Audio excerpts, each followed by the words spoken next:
What's going on, everybody? Sean Ross here, and welcome back, guys, to another live reaction to Tokyo Ghoul. We are on manga chapter 175, and the title for this week's chapter is Lord of the Bugs. Really curious why that is the name for this week's chapter. I'm wondering if that's like a reference to Lord of the Flies. But for the thumbnail, I see a beaten, bloodied, and disheveled Furuta lying up against a wall. So we are continuing with Kaneki and Furuta.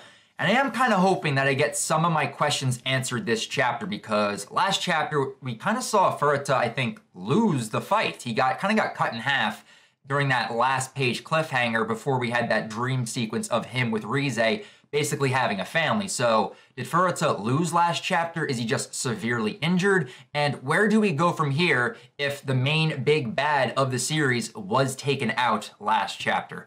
I am very curious, and I am hoping that I do get some answers, but I won't know if I get those answers until we dive into this chapter. So without further ado, guys, chapter 175 of Tokyo Ghoul, entitled Lord of the Bugs. Let's jump right into this. Okay. So, yep, Lord of the Bugs, 175. Kagome. Kagome. It's a children's song, so he's singing right now. It seems like Furuta is singing some type of child song. The bird in the cage. When, oh when, will it come out? So, referencing the bird's cage, like that has been referenced so many times throughout the series, you know, breaking of the bird cage, so many times, especially with Kano, Kaneki, and everything involving humans and ghouls. So, echoing in the 24th Ward, the finale, or the final. It doesn't say finale, but it says final. Okay, so we've reached the end of the fight, it looks like. Furuta is beaten. He's not cut in half, but he's just lying up against the wall, basically in defeat. But he's smiling like the troll he is. Okay, next page. Okay, double spread page. We have Kaneki looking down at Furuta. Associate Special Class. And then we have just a disheveled Furuta looking up back at him. Do you ever think it was all in vain? Asking Kaneki if everything that he's done has been in vain. I wonder why he would ask that in this situation right now, because technically Furuta lost. And yet he's able to sit there and ask Kaneki, are you okay with everything that you've done? Very interesting. And that's all we're getting. Okay, so we're cutting away from Kaneki and Furuta, and we're back to our taxidermied owl now, with the CCG chasing after, which I'm still kind of curious as to why it's still active if Donato was taken out, because we thought he was kind of in control of it, so that doesn't seem to be the case. Okay. The owl stopped moving. Okay, it has stopped moving. Surround it and inject it with suppressor drug by the bottle. I would do it by the gallon with the size of that thing. And Mitsuki's on top of it, and, you know, she's panting. Only the black hats are left. Talking about the V organization. Give us their positions. Roger. And then we have a question mark above this investigator's head. Several hostiles closing in on the battlefield. And we see these triangles moving in. Whoa, wait a minute. They're coming in directly opposite the black hats. The devil apes and the dovers? The dogs? Like, wait a minute. Back during the underground siege, they got taken out and we haven't seen them since. So they're coming back right now? So we're seeing Koma and Irimi right now. What? What the hell is going on? Why are they returning right now? Are they attacking the CCG? A bunch of ghouls, black dobers, and apes. Wait, something's wrong. V's behind him. V is behind the apes and the dobers. And I think that's Keiko. I think that's Keiko right behind them. The hands that made these twisted quinkes. Kano truly was a gem of a man. Is he controlling them? So is this looks like Irimi and Koma right here. Are they alive or dead? After this is over, let's get some coffee. You. This isn't a joke, okay? Joke, okay. I don't think they're alive. I mean, it's nice to see them because we had no idea what happened to them. They kind of went MIA once Furuta, Suzuya, and the CCG went into the underground because they were like one of the like in-between posts from the people going to scavenge for food, and everyone was caught in the underground. We just saw them get decimated, and we had no idea what happened. But is Keiko like puppeteering them in a way? Like, it looks like he has his hands up their backs in a way. And he's basically saying that Kano created these new twisted Quinkes, so is he controlling them right now? I'm glad they haven't rotted yet. Koma, Irimi, had fun in that alliance on the island. Young Skyon, you thug. So, if he's saying they haven't rotted away yet, I'm guessing they're dead. So they come back, you know, for a little bit, and now they're dead again. What? Spieldos. Is that even a word? Also known as Orgel, an idea I thought was long abandoned. An application of the Kakaho control of the Quinque and a remote activation mechanism. An autonomous humanoid Quinque. So, the Quinque is the body itself. So they no longer have to make the weapons. They basically rummage together the bodies of Irimi and Koma into humanoid Quinkes. How is Ishida already introducing something new into the story when we are approaching the final, like, arc? We're within the final arc of Tokyo Ghoul. We are still learning new things. How is this possible? Its ability to make full, unaltered use of the original Ghoul's physical capabilities is its biggest strength. I saw some preliminary testing of the concept in Germany, but it didn't seem to be going anywhere. Well, looks like Kano perfected it, so Matsuri knew about this. It was in the prototype stage, but, you know, they didn't think it was actually gonna, like, come to fruition, but they managed to make it work. The CCG is but the corpse of the Washu. Such a thing is better off crumbling from the face of the earth. You'd realized, hadn't you, Itsuki Marude? You had an idea of how the Washu family was procuring its food. But to make sure, on the ship, you shadowed Yoshitoki. So we're getting a flashback right now for what he was doing. Okay, so when he was on the ship. So this is when he found out the Washu were eating the dead bodies of investigators. Such is the CCG. After all, we were tasked, among other things, with pilfering bodies from public cemeteries. So grave robbing in a way, in order to acquire food. Which honestly, that's what the GOAT organization should have been doing, in all honesty. Okay. So that's what Marude found out, that they were, you know, grave robbing and stealing the bodies of the dead CCG investigators that died on the battlefield. Yet now, we hold the power. We are kings over the law. And from now, we will create an order most convenient for us. So V is basically saying we're in control now. And you will be joining us, Kuzen. And we just see, I believe this is Keiko just jumping down, just as the Washu once did. That Quinque. Is that, did he make Kuzen into a Quinque? Another swipe of the owl. I guess so. I guess Kuzen got made into a Quinque. And then Ui's getting attacked right here. Who is that? By somebody. Oh, the Dobers and the apes. For some reason, like, Irimi's, or at least one of her subordinates' bodies looked very weird to me in that position. So, Hirako and Ui got pushed back. Apes and Dobers moving in. And Mugen blocked both of them with higher mind. Oi boy. Ui boy. Take boy. Special class to Nakamura. We are forever. That mustache comes in clutch. Okay, so he blocked the Dobers and the apes. And this is Juzo coming in with his Arata suit. And then Keiko's like, Suzuya. So we have Keiko going against Suzuya right now. This is not where I expected this chapter to be going this chapter. I was expecting more Kaneki and Furuta.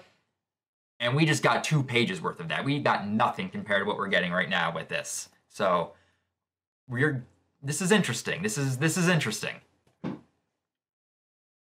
So Suzuya got nicked, it looked like. Arata.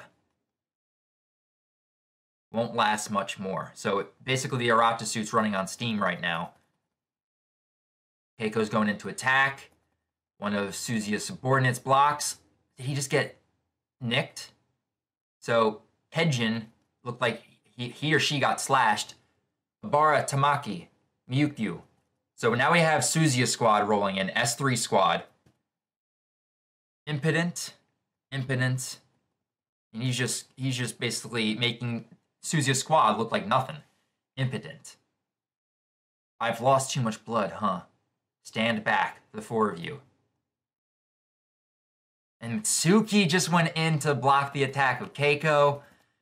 Toru. And now we just got the Qs. The QS squad moving in. We have basically the second gen with everyone. We see Ure, Psycho still bedridden, of course. We will protect Suzuya and the others. So now the QS squad is protecting everybody from Keiko and the V, which honestly, this would make it a fairer fight because you have basically, you know, CCG half-ghouls going up against the now dragon-fumed V organization members that now have been changed into full-on ghouls. So, okay. And we have little Arima, too, amongst the... So it's not just all the QS squad. So we have Ure, we have Mitsuki, we have Higemaru, we have Shao, and of course we have Aura. And then we have little Arima. So that's nice. Okay. So we got all 6 of them. And Keiko's holding his own pretty well. Okay. Okay, Keiko. Which is what I expect, honestly, because he has been built up over the course of this series. And then he did something to the ground, depart. All the QS members get pushed back and now are lying on the ground. In the darkest chambers of the CCG, this blade has gorged itself on blood. I need not even exert myself to slaughter you fools. Oh, and now we have Nishiki. I think that's Tsukiyama and Yomo just moved in right now. So we are just getting every single group right now trying to attack Keiko. And he's making them look like fodder in a way. Like, he is pushing them back with ease, which I'm kind of glad in a way because I would really hate it too if Keiko was just taken out like some kind of scrub. So they blocked Keiko. Stop. Toying with my friends from Inteku. Yeah, they would be pissed with Irimi and Koma's bodies being used like that. Every last one of you. Just pigeons of Kuzens. Hold him back. Use Mitsuki's Kagane. Wait a minute, what the hell's going on? What's going on with Owl? What? So now the Owl's attacking Kuzen. The taxidermied owl seems to be attacking Kuzen. I mean, not Kuzen, Keiko. What? And it ripped off Keiko's arm. His right arm just got ripped off. And he's like, what is going on right now? And he looked back. What is... Surprise, motherfucker. You gotta be shitting me right now. No way. Eto's alive?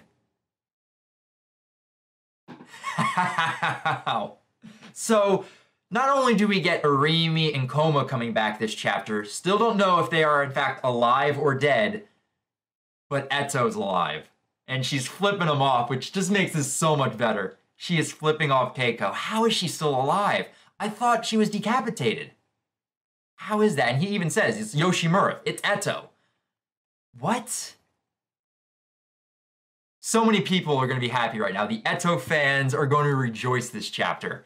So, hey, the rule states if you have not seen a body, do not count that person dead. So, who else are we going to get revived this chapter?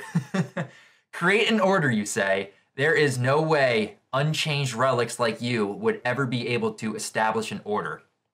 The thing with an order is it needs to benefit everyone to hold power. It's pulled in all directions at once, balanced on a fundamentally impossible idea. That's why now that the balance has been lost. Nani? No way. No frickin' way. We've got a shitload of stuff to talk with you about. If I turn the page and Naki is staring back at me from this panel, that's just going to be amazing. Naki's alive. What? So, Irimi, Koma, Eto, Naki. The only thing I'm waiting on right now is Shirazu's corpse to rise from the dead again and just to appear back on the front lines. Naki's alive. I honestly did not expect Naki to still be alive. But then again, they never stated he was alive. He died. They basically said he was sleeping. So, okay, Ishida. Okay. I am happy about this, but I'm also kind of not, because this kind of diminishes all the other times when we had these fake out deaths. And we really haven't had major character deaths in quite some time besides our enemies with Donato and a few others, but I can't really complain. Like, just from the my mind standpoint, looking at the story, I would like more people to die, but I cannot complain seeing Eto and Naki coming back to life and just surprising the V organization. Okay, so we have this, is this the final double spread page? The final double spread page. It's an alliance. Go wild, boys. If you ain't trying to talk, get lost. And they're all screaming, bro! All right, the white suits. This isn't what Nimura reported.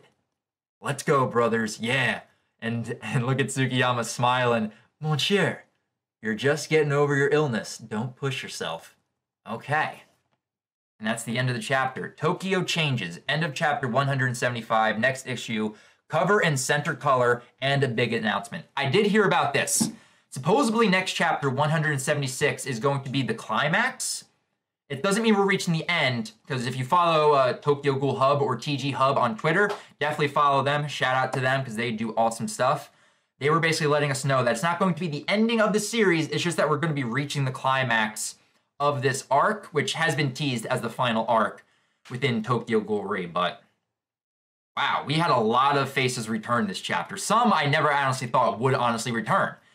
Irimi and Koma, I'm glad we got to see, though I'm still unsure whether in fact they are alive or dead, considering that they are now made into quinkes in a way. So I'm just going to kind of view them as dead for right now, unless that is proven otherwise in a future chapter. But rising from the grave, we have Eto, which I don't even know how the hell Eto is still alive. So many Eto fans are going to be so ecstatic. But I'm just wondering, did she like grow her head back from that body? I am very curious on that.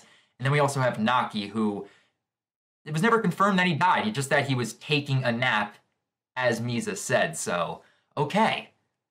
I'm very curious on your guys' thoughts on what transpired in this chapter, because many of us are going to be happy that these characters are alive, but also from like the reviewer standpoint in my mind, and just looking at the overall story, I would have actually maybe preferred, just like with Naki in particular, the way that he went out, if he in fact died, you know, those chapters ago, that was almost like a perfect send-off for his character. But the TG fan in me cannot really complain seeing Naki alive and well and leading the white suits against the V organization. And we didn't actually get a lot between Kaneki and Furuta, so it was mainly the CCG and the QS squad and ghouls going up against V this chapter. So that is my live reaction, guys, to this week's latest chapter. My review will be out later tomorrow because there's going to be a lot to talk about and to discuss just with the revivals and everything like that. So definitely leave your thoughts down in the comments below. And if you guys want to talk more about Tokyo Ghoul outside of YouTube,